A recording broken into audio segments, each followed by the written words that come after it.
I got my dream job, a secret I kept from my controlling father until the very last minute. But on my very first day, he stormed into my new office and demanded to speak to my boss. "She can't handle this job," he said, trying to get me fired. "She's too fragile." This is a story about breaking free from a controlling family and finding your own power in the process. Before we get to the office, I'd love to know, what city are you watching from today? And be sure to subscribe for our daily stories. Okay, let's go back to the night I finally told them. For the first 27 years of my life, I was the perfect porcelain doll in my father's perfectly curated dollhouse. He was not a tyrant, not in the traditional sense. He did not yell, he did not scream. His control was a much quieter and far more insidious thing. It was a suffocating blanket of love and concern. He was a man who had built his own successful engineering firm, and he believed, with an absolute and unshakable certainty, that he knew what was best for everyone, especially for his fragile, artistic daughter, me. My life was a series of his safe, sensible choices. He chose my university major, he helped me find my first job, a quiet, stable, and deeply unfulfilling position as an administrative assistant at a friend's company, a place where he could keep an eye on me. My mother, Marian, was his silent, gentle accomplice, her constant refrain a soft, worried whisper, "Your father only wants what's best for you, dear." But in the quiet, lonely hours of the night, in my childhood bedroom that I still lived in, I had been building a secret life. For the last 6 months, after my parents were asleep, I had been secretly and frantically applying for jobs. Not the safe jobs my father would approve of, but the ambitious, terrifying, and dream jobs at the top firms in the city. Jobs I knew I was qualified for. Jobs that made my own heart beat a little faster. The interview with Alcott Industries, the most innovative and competitive marketing firm in the state, had been a miracle. I had walked in, a quiet, unassuming administrative assistant, and for the first time, I had spoken my own truth. I had shared my own secret and brilliant ideas, and their formidable, legendary CEO, Mr. Alcott, had seen something in me. He had offered me a position as a junior creative strategist, a real job, a real career, a real life. I had accepted on the spot. I had quit my old, safe job the next day, and I had kept it all a secret. Until tonight, the night before I was to start my new life. I told them over dinner.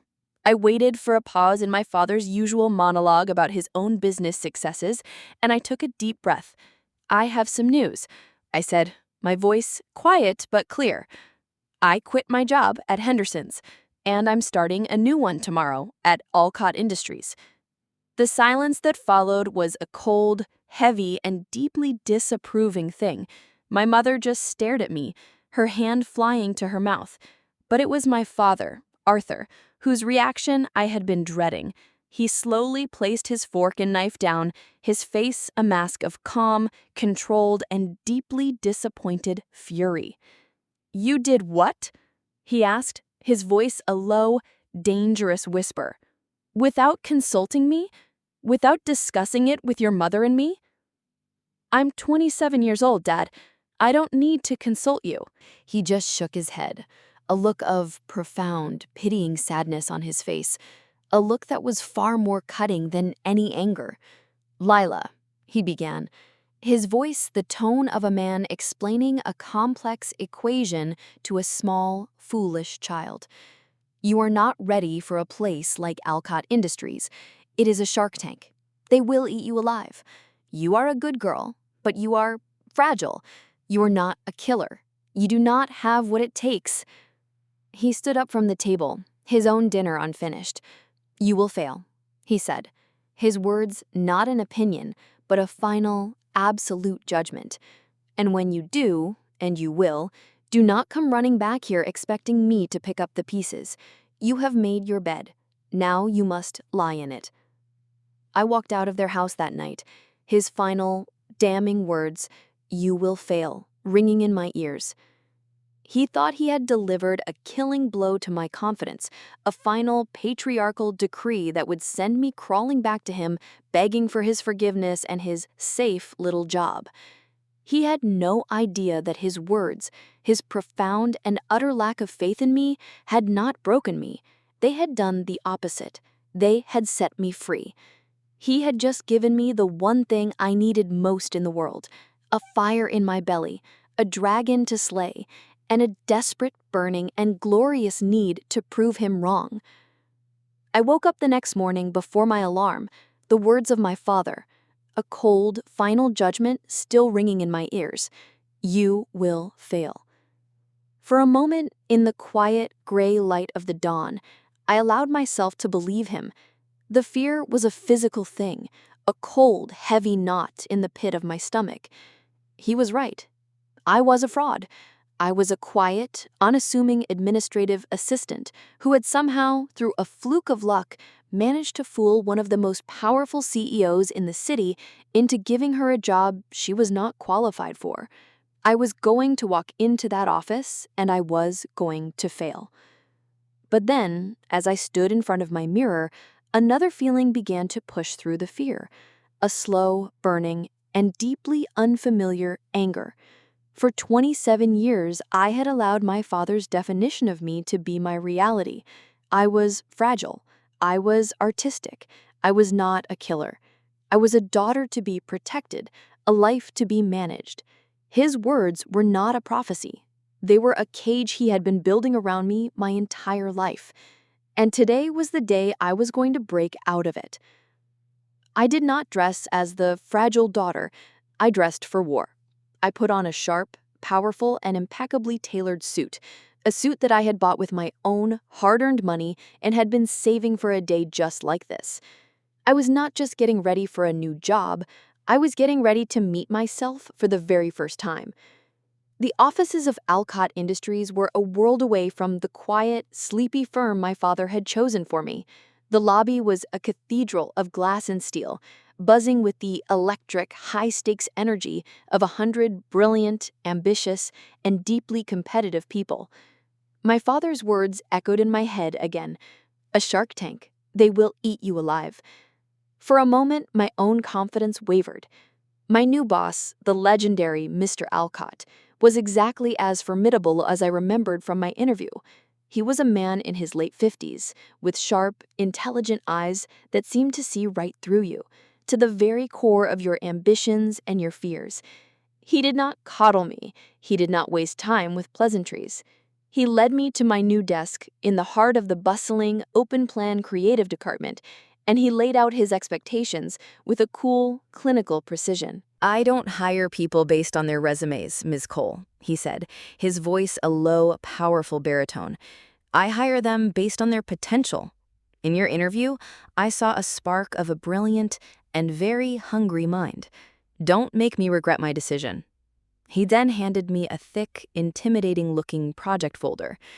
"This is your first assignment," he said. "The launch strategy for the new Hawthorne account. It is our biggest client, and the first presentation is in 2 weeks. Welcome to the team." And then he was gone, a whirlwind of power and purpose, leaving me alone in my new desk with a project that was clearly designed to be a test, a trial by fire. I opened the folder, my heart a mixture of pure, unadulterated terror and a new, exhilarating sense of purpose. This was it. This was real. I was a player in the big leagues now. I spent the next 2 hours in a state of deep, focused concentration, the noise of the busy office fading into a distant hum. I was a good analyst. My father had never seen it, but it was true. I could see the patterns in the data, the story that the numbers were trying to tell, and for the first time I felt alive. I felt like I was exactly where I was supposed to be. It was in this state of happy, focused, and deeply productive bliss that the intercom on my new phone buzzed. "Miss Cole," the polite, professional voice of the receptionist said, "I'm so sorry to bother you, but there is a gentleman at the front desk, a Mr. Arthur Cole. He says he is your father." The blood in my veins turned to ice. No, it was not possible. how did he even know where I was? He says, the receptionist's voice continued, now with a hint of an uncomfortable confusion, that he needs to speak with your supervisor, Mr. Alcott, immediately. He says it is a personal and very urgent family emergency. I was no longer a creative strategist. I was a 16-year-old girl again, caught breaking curfew. The mortification was a physical thing, a hot, burning wave of shame that washed over me. He was here. He was here to sabotage me. He was here to prove to the world and to me that he had been right all along. I stood up from my desk, my legs weak and unsteady, the curious, questioning eyes of my new colleagues on me. I began the long, terrible, and deeply humiliating walk across the open-plan office towards my new boss's glass-walled office. I reached the door, my heart a cold, dead stone in my stomach. It was slightly ajar, and through the small, vertical crack, I could hear my father's voice. It was not the angry voice of a man confronting a stranger. It was the voice he always used when he was trying to control me, the calm, reasonable, and deeply, deeply patronizing voice of a father who was just trying to do what's best for his poor, misguided child. I'm telling you, Mr. Alcott, you have made a terrible mistake. My daughter? She's a good girl, a sweet girl, but, and I could almost hear the sad, pitying shake of his head, she cannot handle this job. I stood outside my new boss's office, my hand frozen on the cool steel handle of the door, a prisoner in my own nightmare. The voice drifting through the small crack in the door was my father's, but the words were a betrayal so profound, so absolute, that they felt like they were coming from a stranger. She cannot handle this job. He was not just expressing a lack of faith, he was actively and methodically trying to sabotage my future, to drag me back into the safe, small, and suffocating cage he had built for me. The old Lila, the girl I had been just yesterday, would have run. She would have fled down the hallway, out of the building, and back to the familiar, comfortable misery of her old life. His prophecy of her failure, now a self-fulfilled one. But the woman who stood there now, the woman in the sharp, powerful black suit, was someone different, and she was done with running. With a deep, steadying breath, I pushed the door open and walked in. The scene was exactly as I had pictured it. My father, Arthur, was standing in the middle of the vast, sunlit office, his face a mask of a deep and deeply performative fatherly concern. My boss, Mr. Alcott, was sitting behind his massive mahogany desk, his own face a complete and utterly unreadable poker face. He did not look surprised. He just looked analytical. My father turned as I entered, and a flicker of something, annoyance, panic, crossed his face before he quickly replaced it with his mask of concern. "Lila, honey," he began, his voice a soft, placating thing. "I was just explaining to Mr. Alcott that there has been a terrible misunderstanding." I walked further into the room and stood beside my father, not as a child, but as a colleague. I did not look at him. I looked directly at my new boss. "Mr. Alcott," I said, my own voice a marvel of calm control, "I am so sorry for this intrusion." "Your father," Mr. Alcott said, his voice a calm, even baritone, "has been expressing his reservations about your suitability for this role." "I see," I said. My father, seeing his opening, continued his assault. "Mr. Alcott," he said, his voice now a low, pleading thing, "I am only here because I love my daughter. She is a brilliant girl, a gentle, artistic soul. This world," he gestured around the high-powered minimalist office, "is not for her. The pressure, the competition, it will break her. I have seen it happen before. I am begging you, as her father, for her own good, to rescind your offer. Let her come back to a job where she can be safe, where she can be happy." He was painting a picture of me as a fragile, unstable child, a piece of delicate porcelain that would shatter at the first sign of pressure. He was trying to destroy my credibility, my professionalism, my entire future, all under the guise of paternal love. Mr. Alcott did not respond to him. He did not even look at him. His sharp, intelligent eyes were fixed with an unnerving, analytical intensity on me. It was a test, the real test. The project on my desk had been a simple evaluation of my skills. This was an evaluation of my character. My father had, in his own monstrous way, just handed me my final job interview. "Ms. Cole," Mr. Alcott said, his voice still a calm, even, and deeply challenging sound, "what do you have to say about your father's assessment?" The entire vast and silent room seemed to hold its breath. My father was looking at me with a sad, pitying smile, certain that I was about to crumble. My boss was looking at me with an unreadable hawk-like gaze, waiting. My entire brand-new future was balanced on the point of a pin. I did not crumble. I turned and I faced my father. "Dad," I began, my voice shaking slightly, but with an undercurrent of a strength he had never heard from me before. "I love you, and I know in your own twisted way you believe you are protecting me. But for my entire life," I said, my voice gaining strength with every word, "your protection has been a cage. You are right. I am a good girl, but I am not fragile. And I am done," I said, my voice now a clear, final declaration of my own independence. "I am done being safe." I then turned back to face my boss. "Mr. Alcott," I said, my voice now perfectly steady, the voice of the professional I had been hired to be. "I apologize, sincerely and profoundly, for my father's unprofessional and deeply inappropriate intrusion. It is a personal family matter that has, to my deep and personal regret, spilled into my professional life." I looked him straight in the eye. "I can assure you, with absolute and total certainty, that it will not happen again." I then took a step back, a gesture of finality. "Now, if you'll excuse me," I said, "I have a launch strategy for the Hawthorne account on my desk, and I would very much like to get back to it." I turned to leave the office, my speech and my career complete. I had said everything I needed to say. The rest was up to him. "Miss Cole?" His voice, a sharp, authoritative sound, stopped me just as my hand reached the doorknob. "Wait." I turned. My father was standing there, a look of pure, stunned disbelief on his face.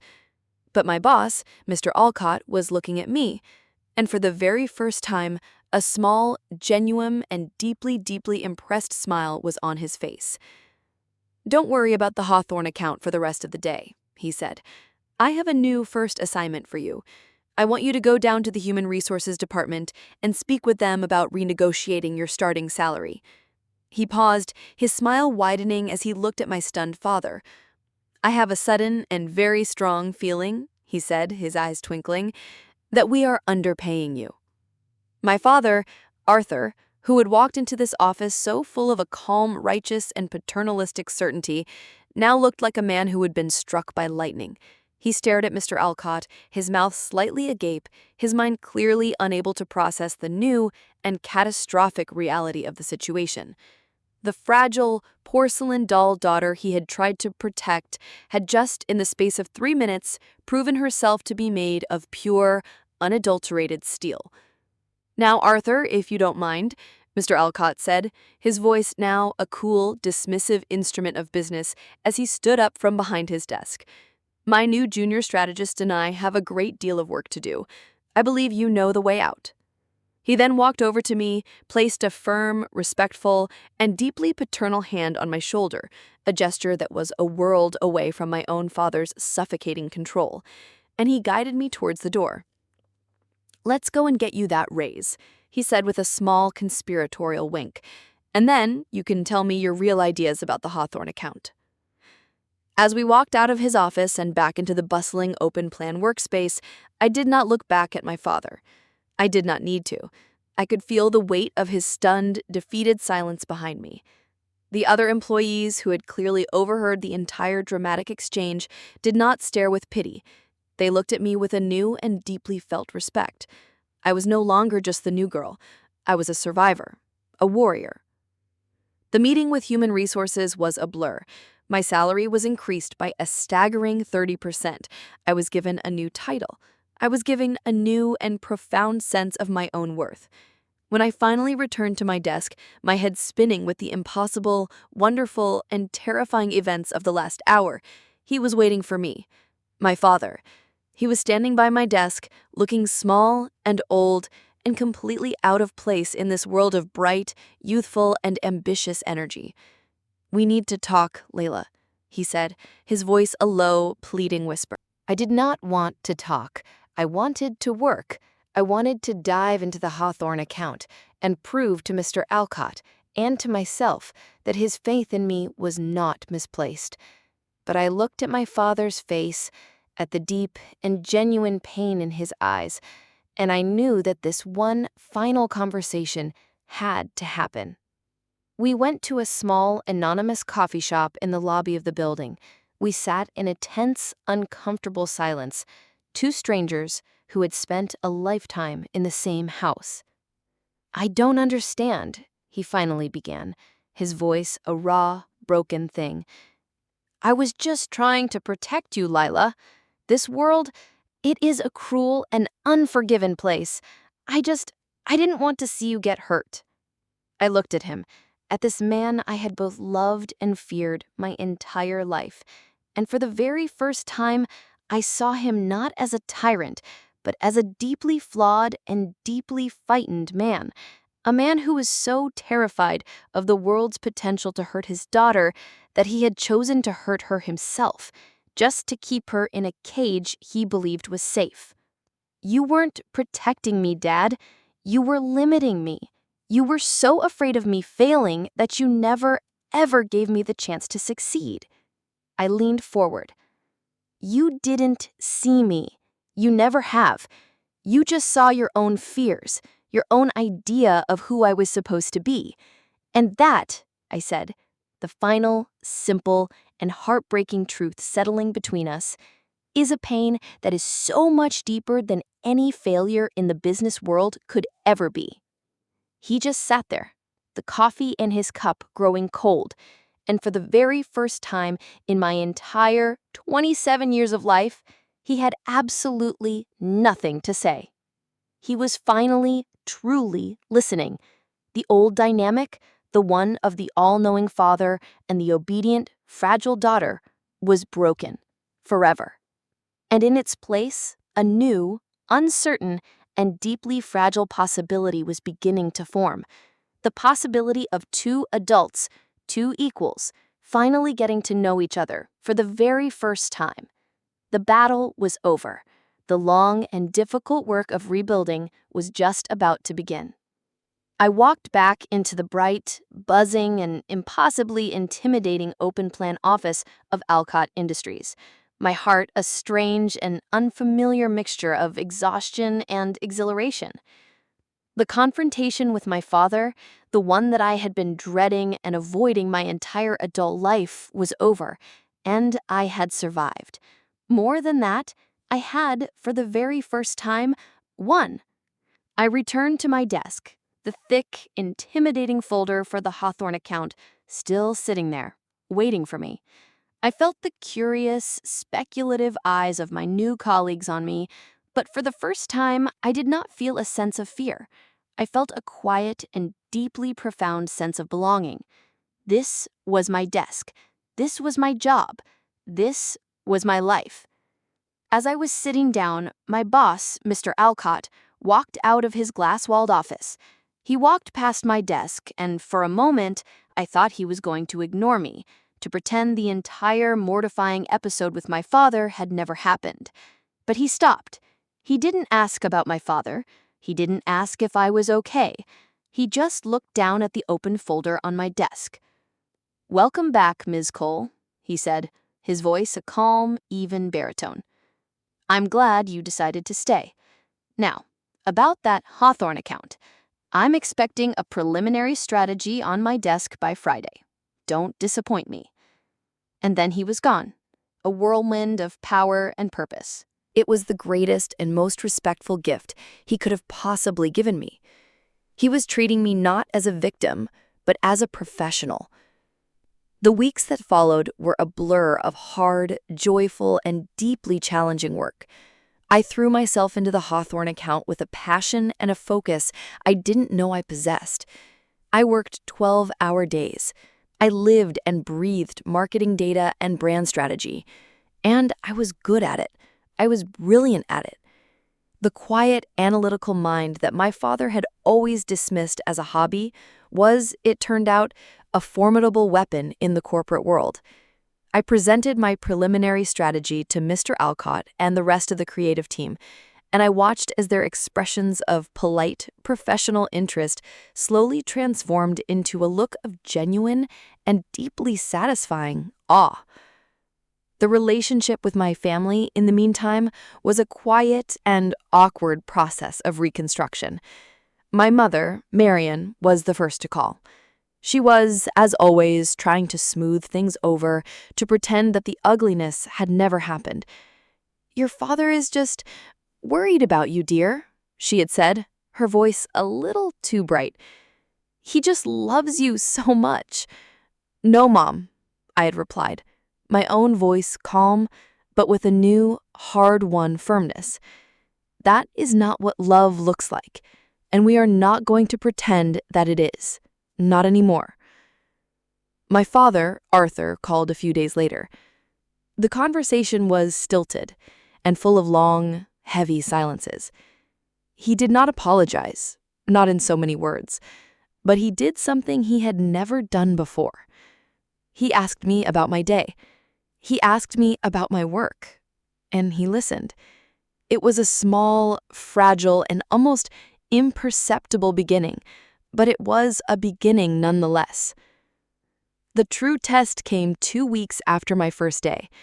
It was the morning of my first major presentation to the Hawthorne client. I was in the main, intimidating boardroom, the same room where my father had tried to sabotage me. My own presentation now loaded onto the massive screen. Mr. Alcott was there, the entire senior team was there, and the clients were on a large video screen, their expectant, powerful faces looking out at me. This was it, the moment to prove my father wrong and to prove Mr. Alcott right. Just as I was about to begin, the door to the boardroom opened.